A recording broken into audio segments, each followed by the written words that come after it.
Welcome back to Don't Pick the Scab podcast, where we help men over 40 rebuild their lives with hope, resilience, and purpose after divorce. Today, we're joined by an extraordinary guest, Seth. Can't wait to talk to Seth, whose insights and experience are sure to resonate deeply with our audience. For over 2 decades, he's helped individuals and organizations navigate profound change, personal adversity, and transformation. Drawing from his own journey through divorce, the loss of his father, he's rebuilt his identity as a man, father, and a person of faith. Now happily remarried, our guest brings a unique blend of behavioral psychology, leadership, and spiritual formation to help men move from surviving to thriving. He believes that healing begins not at the end of the journey, but at the moment we choose to shift our mindset. We are equally yoked there, buddy. Big time. No doubt. Ready to explore practical tools for emotional resilience, rebuilding identity, and rediscovering a meaningful life. Tell us a bit about yourself, Seth, and we'll go from there. Absolutely, man. David, I'm honored to be here. I really appreciate it, and I appreciate everything you're doing, your voice out here, making a difference. So thank you very much. Yeah, I grew up in Detroit, Michigan, and blessed to attend Morehouse College. I got to shout that out every chance I get. Bounced around a bit. I taught elementary school back in Detroit, served as a Peace Corps volunteer in Haiti, spent 2 years there. From there, came out, went to seminary, Union Seminary, New York City, Master of Divinity, worked in New York for a while. 2009, I was called to Los Angeles. And then my then wife, and we had one child and one on the way. 2009, I'm 31 years old, moved to Los Angeles to be a senior pastor. Kind of didn't know what I was doing at the beginning, ended up staying there 10 years. Was dramatically booted from that church, and something we could talk about. Spiraled to divorce, spiraled to father dying. My mother had already transitioned, hitting that midlife crisis, basically, and being right in the thick of it, and just coming out on the other side with a realization of who I really am and what's really possible, man. It's been a beautiful journey, and there's so many brothers out here with great things going for yourselves, and whatever me and David can do here to help you see the light, man. That's what What was the turning point in your healing journey after your divorce and other personal losses? What did something happen? Did it trigger? You said, hey, let me think about this. What was your segue? Yeah, I actually had a spiritual experience before the marriage was a wrap. We were sleeping in separate bedrooms. It was a wrap. It was a few months until we actually officially moved out and separated. But I was just doing writing, reflecting, meditation at that time because I was in this low point. My father was dying of cancer. The marriage was on the rocks. I'm in my 40s realizing, dang, maybe all those dreams I had when I was a kid, something wasn't right. It wasn't what I thought it was going to be. Hey, maybe I had planned it. Maybe I had picked the wrong career, but I was in the midst of that. And just the way that I dealt with that was writing and meditation. So I just lay still. And this is something that whatever brothers, as we're all on our journey, men, or women too, but I found meditation helpful, and I would meditate for hours a day at that time, which is a lot for me. But in that meditation, one day I just had a spiritual breakthrough, and I can only describe it as meeting a higher version of myself.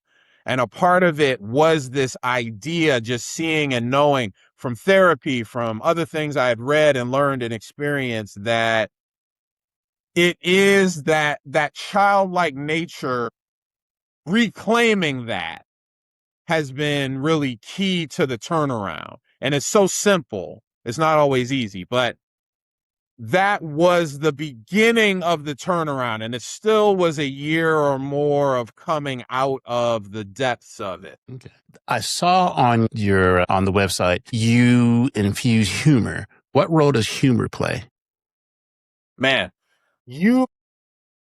Seriously? I'm laughing. Just think about it. So humor, everyone knows laughter is the best medicine. Humor allows we have to be able to laugh at ourselves. I think that's one of the first keys to be able to heal and move forward, is to just take an honest look in the mirror and to laugh at it. At one of my low points, here's just a quick story to convey humor. So 2019, like I said, I'm put out of this church. I don't have a job. I have 2 preteen kids. I got a wife kind of staring down my neck like, what's up? And I have no income coming in. So I decide, now I'm 40 years old, doctorate degree from USC, been pastoring for 10 years. The post office is hiring. So in my grief, this is an example, all right? Because there are phases of grief. There's denial, there's anger, there's bargaining, there's depression, and there's acceptance. So in my bargaining phase, it was like, man, let me just get a job. If I just get a job and busy myself, everything will be okay. I go to the post office, Christmas rush, they're hiring Reverend Dr. Seth Pickens, and there's nothing wrong with being a mailman. Driving the mail truck with the steering wheel on the right side, walking 10 miles a day, like delivering packages, mail, like bulk mail and stuff for the holidays. And I had to laugh at myself, but here's when I really had to laugh. So on my first day, they put me in the mail truck with another guy and I'm helping him. I hand him the packages. He's showing me the ropes type of thing. And because I just don't look, sound, and talk like a mailman, like I said, nothing wrong with being a mailman. I worked with that, but I just don't. And I had my glasses on too. I was going full. I just don't look like a mailman. So he thought, I don't know, you ever seen that show, Undercover Boss? Yeah. He thought I was undercover boss in the truck with him. And so he asked me, and he just asked, he said, yeah, a couple of us around here, we think maybe you're undercover boss and you're kind of checking this out and I had to laugh because I was just like, I wish I was undercover boss, dude. I'm here with you trying to make sure my kids have Christmas. Like the fact that I wasn't undercover boss, I just had to laugh about it. And so when I told, I was like, nah, man, I'm really not. That's funny though. And he still didn't believe me. So he's like, yeah, all right. And then he gives me this sob story about, man, my baby mom's car keeps breaking down, man. Because it's like the show. He really thought I was going to come at the end and bless him and all this stuff. I was like, dude, I'm going to get you a new car. I'm going to get you an apartment because I'm the undercover boss. Yeah. That's funny. Oh, my gosh. I just had to laugh at myself, though, man. And that was the beginning. It was still an uphill climb. Think about when you thought about post office, I'm thinking Hollywood Shuffle. That's all I'm thinking about. There's always work at the post office. Bro, maybe that was my thinking now that I look back. That's right. That's real. Man, so you've spoken about the invisible patterns of thinking. What are these and how do they keep men emotionally stuck? There are. We all have invisible patterns. We are taught basically how to navigate society. So here's just a quick example. So I'm old enough that, hey, you're a kid. Hey, what do you want to be when you grow up? President of the United States, right? And so I'm old enough that I had loved ones say to me reflexively, ain't no black president of the United States. And at 5-6 years old, I'm like, oh, okay, good to know. Check. Let me check that off the list. Because I'm learning from y'all. You're the ones that taught me to look both ways before I cross the street. You taught me how to bathe myself. So you say ain't no black president. Ain't no black president. Right. So we carry, that's just one small example. Until you kind of consciously unearth these things. Yep. They are the operating system, the limitations. And so so just real quick to your question, a lot of it is even what we were taught and what we saw a husband was supposed to be, or what we thought it was. That's kind of playing in the background and you can say however you feel about marriage, but however we are set up, we basically get it by 8 years old. So if you're a people pleaser, it pretty much came because you learned that if you just appeased your parents, it was better for you. If you're outspoken, it's because you were encouraged to be because they laughed and they loved it.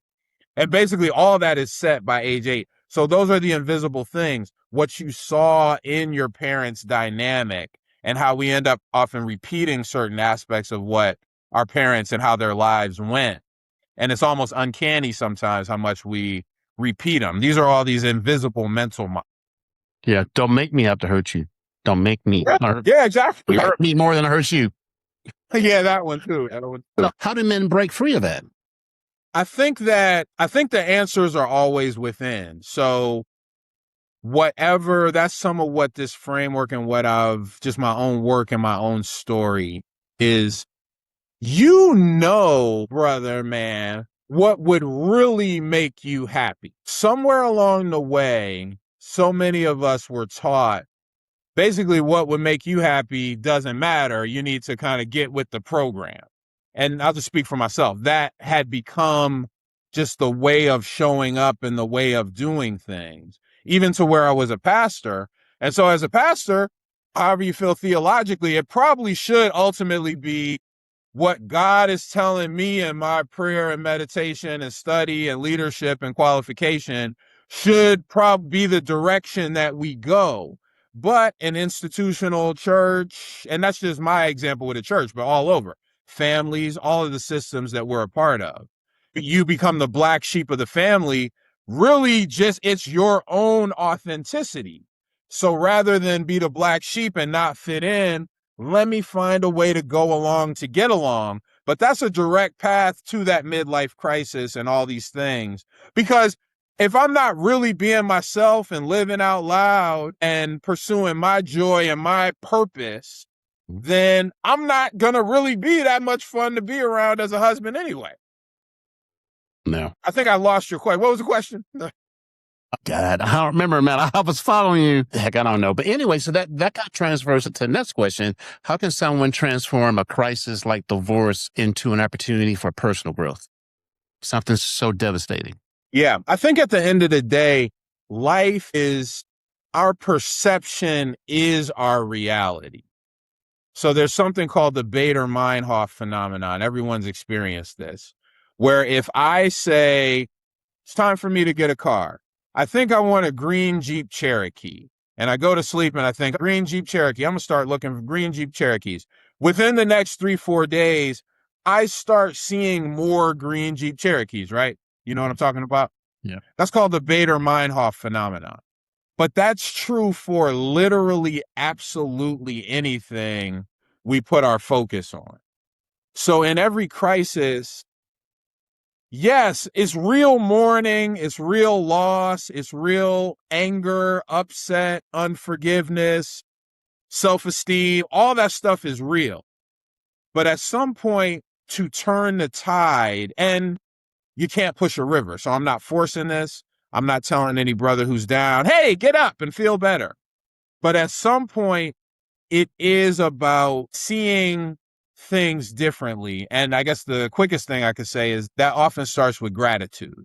No matter what you're going through, there's still something to be grateful for. Not making light of anything, but I work in this kind of homelessness services and response and on the research side. But I know and I've seen where just because someone is labeled as homeless doesn't mean that there's not some aspect of health and happiness and joy going on and positive relationships and flourishing. And it's all in how you see things.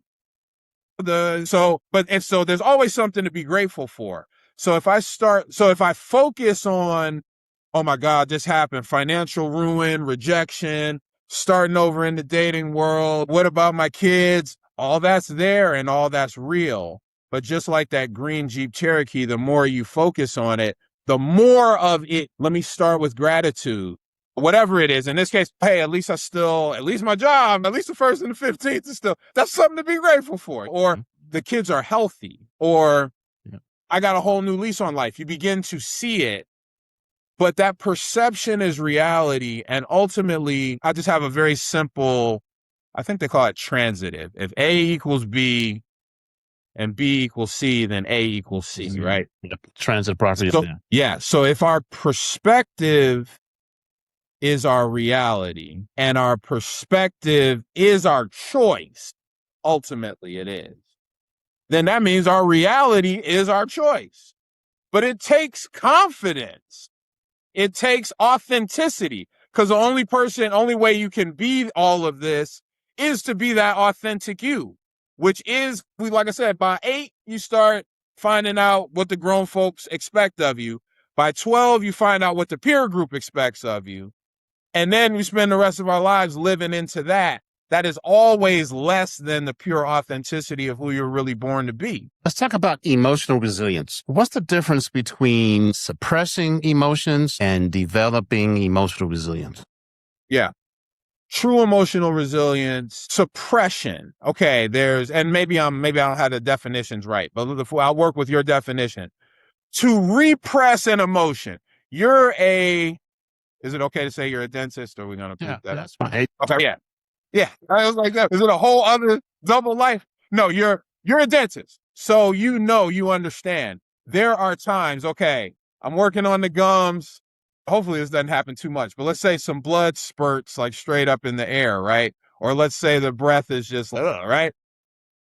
You are going to repress good thing you got the mask on, right? Yeah. Because they can't see you go, shit, they can't see you do that, right?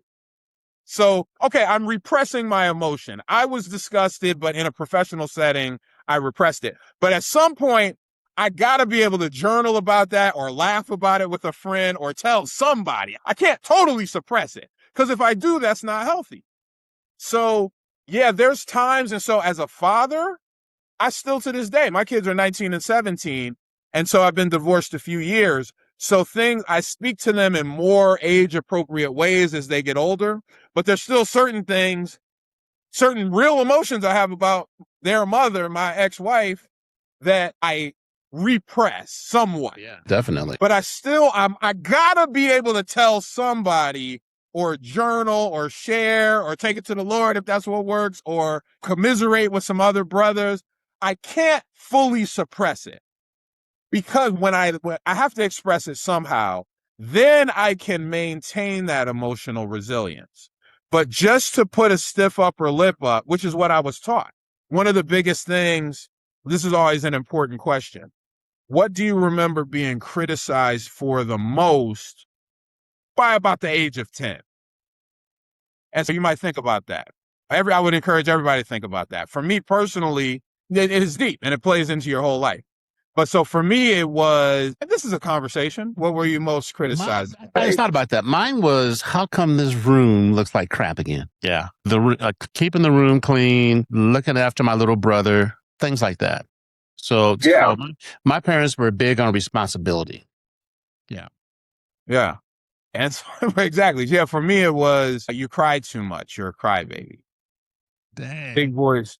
Yeah. Big boys don't cry. Yeah, big boys don't cry. And really to the point, just when I said, okay, I guess there's no president, right? I was like, man, boom. So same with this. I was like, big boys, to your point about suppression. Yeah. Big boys don't cry. So by about 8 or 9, like 6, 7, 8, 9, 7, 8, 9 years old, I really remember, all right, big boys don't cry. I want to be a big boy. Cut this dumb stuff out, Seth. Grow up. Come on. Suck it up. Suppression 101. And I can remember my parents, God bless their heart. And yours, they meant well. They were smart people. They loved you. But they could have framed, why does this room look like crap again? They could have framed that a little more constructively, perhaps. But that's what it was. And you took it how you took it. But so for me, it was, you stop crying. So I'm like, okay, I'm going to stop crying. So basically by 12, I had just mastered the poker face. And I mastered it, and it's still there. I'm kind of back smiling a lot more than I used to. But from basically 12 to 40, I didn't smile. I didn't cry. I cut one of my toes off with a lawnmower when I was 15. Freak accident. And I prided myself on the fact I did not shed a tear. Because by then, that's a little sick. But by 15, you're deciding, I ain't going to be that type of guy to cry. Now you're trying to step into what type of person you're going to be based off of what you've been taught. So that suppression carried over to where the marriage, a lot of it is like, one thing my father used to say, bless his heart. And I love him. And he was a loving guy, smart guy, loving, God-fearing guy. But he used to say, you got to learn to suffer in silence. That was what'd you say? That's deep. Yeah. No, but that was the John Wayne kind of be a man thing that I actually was like, all right, let me figure this out. And I really actually went to figure. So that that's when the anger boils up. And then your wife's like, oh my God, I don't know this man, because it's been in there since you were 12. Yep. God. And that's why men don't like to go to therapy. The reason too. Yeah. Yeah. Yeah. Yeah. Yeah. So what are some of the common mistakes men make during their healing process and how can they avoid them? Some of the common mistakes. We've been through them, not in this conversation. I'm saying I've lived through them. I'm saying. So there are a few. One is there are phases of grief and there's not any timeline on it. So basically, I said before, you can't push a river, which is this old way of saying you can't force something faster than it's naturally going to go. Gotcha. So trying to force it, men very often, like an ego defense or a mourning reaction. Let me make as much money as I can. Let me have as much sex with as many women as possible is a common, just depending on other factors, not all the time, but those are common approaches. Self-blame. Now, self-accountability is important, but really blaming and beating yourself up beyond any point of correction. A little guilt, a little bit of shame actually is a good thing in small doses, because it kind of, oh, dang, let me never do that again. And you can kind of turn it around. But that can be too much for too long of guilt and shame. And yeah, I think another thing that men do is not really have maybe the fullest understanding of what forgiveness is, because that goes back again to the suppression. The F word, man. Yeah. Yeah. That goes back. Yeah. Not to, yeah, please, I'm talking too much. No, that's fine. The F word, baby. That's a tough one for men. I'll say a bit on it. Yeah, I'll just say a bit on it. So back to the suppression. So if we're taught, and maybe it was a Christian circle or maybe some kind of moral thing of forgiveness means stop being angry at them for what happened. That is the definition. But again, that suppression thing, you might, and see, men, we deal with all this. You might resent your parents. You might resent your mother. You might resent your father. You might resent your wife, right? Mm-hmm. And you might be suppressing it because you think you better not, right? So forgiveness is, yes, it's stop being mad. But the only way you can stop being mad, again, is you got to be fully mad. You got to let yourself be fully mad. So acting like, I'm okay, because if I date again and if I'm making enough money and if I get married again, then everything's okay. Again, that's that bargaining thing. And we can try to rush that too much. Or if she sees that I'm out here dating and stuff, and I'm posting my next girlfriend on social media before the divorce is finalized, and so we make mistakes, but these are just trying to rush it. How about you faced a lot of loss. You're really miserable and disoriented right now. And it's really, maybe we could have a laugh about it. You're not the only one who's been through this, and not to rush it, basically. But I will say this, Deepak Chopra says this, grief like a divorce. You need to give yourself about a year. Loved ones die, divorce, major shifts in life, a year. He's like, beyond a year, it's on you. It's your choice of, am I ready to step out of this yet or not? And that has to be a conscious choice. But when we're unconscious, we're not even conscious to the fact that's a choice.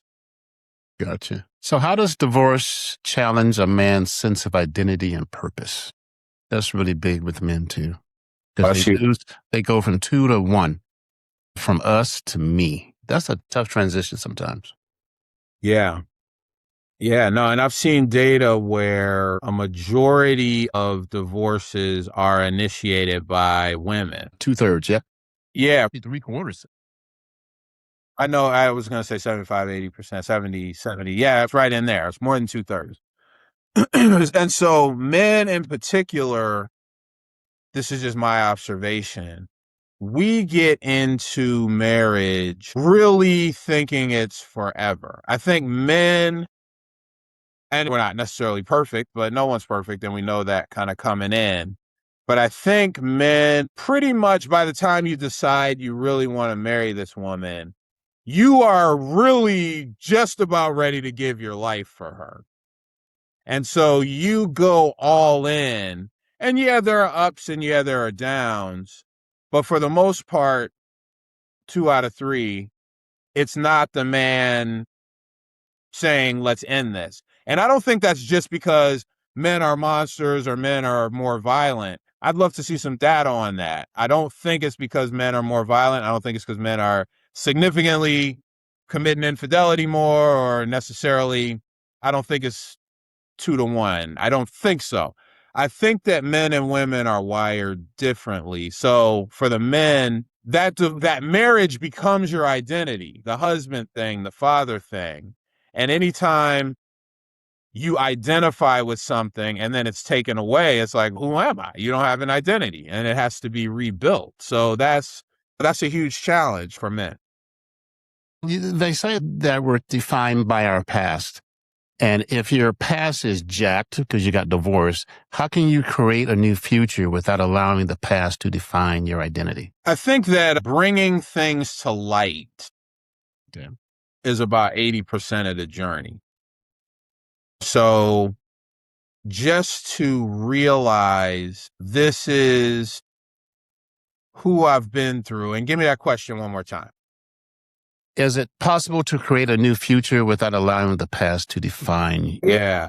See, we see the world through the eyes of the past. Unless we're totally conscious and in the moment. All right. So just think of it this way. You're 6 years old and it's a really bad thunderstorm, and the thunder and lightning is just crashing and your bones are like jumping. 40 years later, 50 years later, it's a thunderstorm. You and your wife are sitting in Lazy Boys next to each other. The thunder crashes. She's sitting totally still and you're still jumping because you have a muscle memory. The memories actually live in the cells of our body. And then as the cells are regenerated, the memories are regenerated with a copy that has less fidelity and a shorter telomere than the last cell, but it's still the same copy. So now I'm looking at, and I've seen this as a pastor, where people are looking at me, talking to me, upset with me, but they're really talking to the last pastor who died 10 years ago, or they're really talking to their ex-husband, but they're looking at me. And so we all do that. And unless you're essentially aware, just to be aware of that, like I said, is about 80% of the way toward, just breathing. Okay, I can laugh at it. I can look at it honestly. I can own up to it. And now I can really choose something different. But I can't choose something different unless I know what I've been choosing, or what chose me, or what I chose as a kid. And I'm living according to this operating system. If you're in the operating system, you don't even know there is another operating system. You don't even know you're on an operating system. You're just living.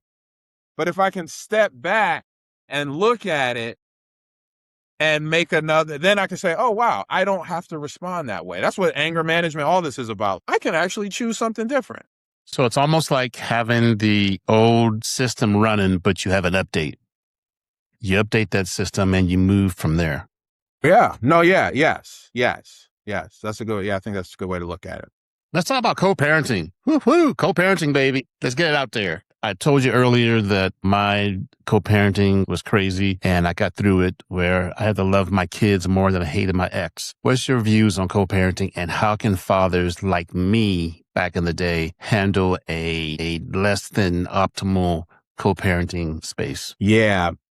Because at the end of the day, the same issues that led to the divorce, those same, largely probably unhealthy dynamics are still going to play out between the exes now. When they were husband and wife, now they're exes. But unless that growth is taking place, and I can't, whether she grows or not, is not really, I have no control over that. I have very little control. I had little to no control over it when we were married. Yeah. So I really don't have a lot of control over that. I do have control over where I take it, right? So what worked for me was, back to that repression and suppression.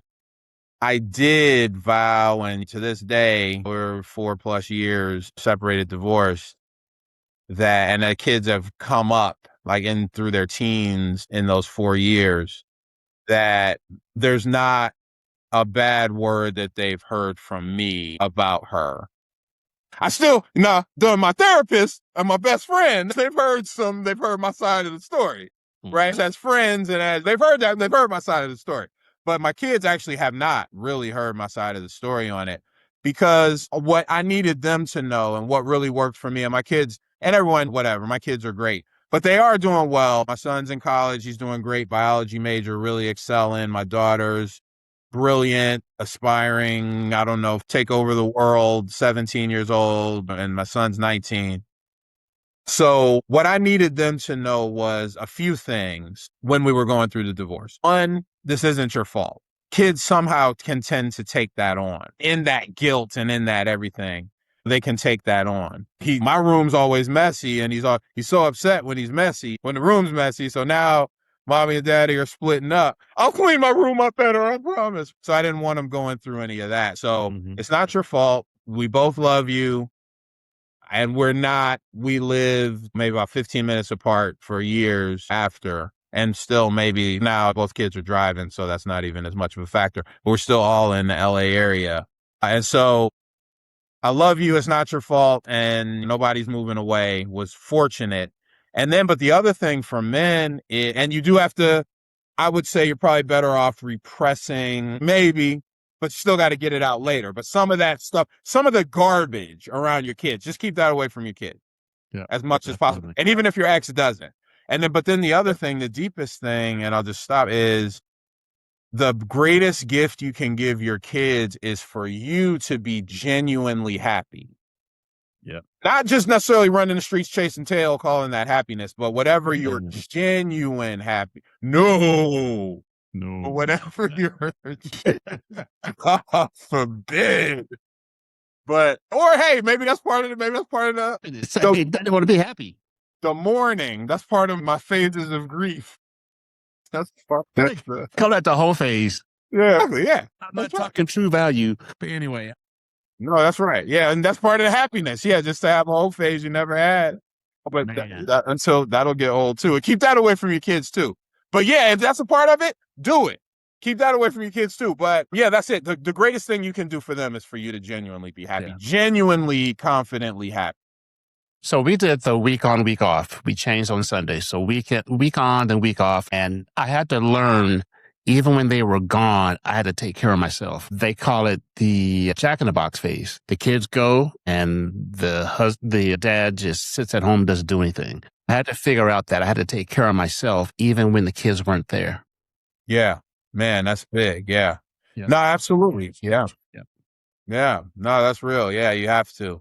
And so maybe, but see, it is deep. It's deeper than than just I was married and now I'm not. It's work that if you because some people don't get divorced. That's the other thing. Sometimes people, maybe they should get divorced, but they didn't. Yeah. But they end up staying together. I would hope, whether you stayed together or not, this is still personal mental health, personal confidence. Who am I? Identity work that you would have to do to be happy in a marriage or happy unmarried. Because just if I was unhappy married and now if I was unhappy married, now I'm divorced, I'm just unhappy divorced. Yeah. There's still that other part of the work that has to be done. Yeah. All right, Seth, man, my men have about a half-hour attention span, but this has been a treat, man. This has been so much fun, but we're gonna revisit this again a little one of these days, but this was fun. I really appreciate you taking time to hang out with me. And like I said, there's so many similarities between us, even though you're just a young buck. But other than that, there's a lot of similarities, but let the people know out there where to find you on the internet. Yeah, absolutely. I'm on Instagram at Guidance, DRSETHGUIDANCE. That's probably the best place to find me. We're on YouTube also, Guidance Church of Religious Science in Los Angeles. I'm doing this homelessness policy work with USC. And if you just type in Seth Pickens, USC, it'll all come up, all this policy research and initiatives that we're working on. And I am excited about dropping this book in the end of 2026, Unadulterated: How Childlike Capacities Catalyze Flourishing Systems, which is basically an entire case that I'm laying out, a theory of change for the homelessness services system, which is the same because the system, see, don't get me started here, but real quick, systems are, people make up the systems. So if the people are depressed, it's a bunch of divorced, middle-aged, miserable, bewildered, non-identity having people that are all the social workers, not saying they're all divorced, but these are the social workers working on the issue. The happier, the healthier the relationships, the better connected they are, the more authentically they speak, the more tapped into their purpose they are, the work will improve and the outcomes will improve. That's true for homelessness services. It's true for divorced men. So this is the unadulterated framework. So that'll be coming later, man. So when the book drops, I'd be honored or anytime to come back and keep the party going. Definitely. All right, man. You got one short paragraph to tell my men. What do you want to tell them? Man, you are, wherever you are in life, man, please just know that you were truly created for a purpose, not to make it religious or weird, but seriously, you're here for something real. And deep, deep down, you have an idea of what it is. The numbers or the scope of what your wildest dreams are seem bigger than the realities of this divorced, middle-aged, working stiff. And if you're lucky, you got a good job and you're a working stiff, right? Sometimes we're struggling in that way too. But it's real. The happiness is out there. This is a low point. I know our time's up. The low points are really the time to bounce back, and you got it, man. You got it. And so keep following David, and onward and upward we go. All right. Hold on to the line. Seth, man, I appreciate you, man. This was so much fun. And really, we wish you continued success, especially with the books. But yeah, we're going to revisit this again because I think we just hit the top, just the crust. So, yeah, man. Hold on. Don't go nowhere. We'll close it out. Man.